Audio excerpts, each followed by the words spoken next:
Isyarat Fuji direstui Gen Halilintar, Geni Faruk diam-diam beri dukungan.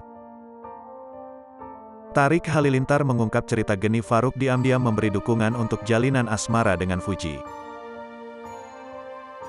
Isu Fuji tak direstui Gen Halilintar memang ramai menjadi perbincangan.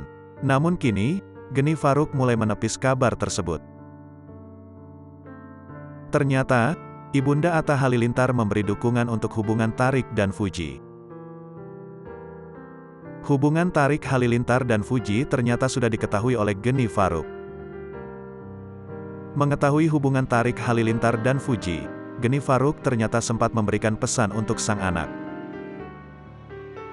Menurut Tarik Halilintar, meskipun ia belum mempertemukan Fuji dengan keluarga besarnya, tetapi sudah menceritakan kisah cinta mereka pada Geni Faruk. "Aku udah cerita, mah aku punya cewek, aku udah ngomong ke mama sih," kata Tarik dikutip dari YouTube Intense Investigasi, Jumat, tanggal 25 November tahun 2022.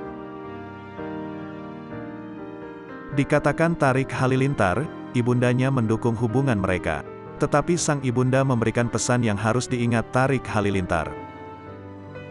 Mendukung, pesannya, pokoknya jangan aneh-aneh. Itu aja, jangan aneh-aneh, jelas Tarik Halilintar. Selagi masih positif semuanya didoain, karena mama pengennya mendoakan yang positif, lanjutnya.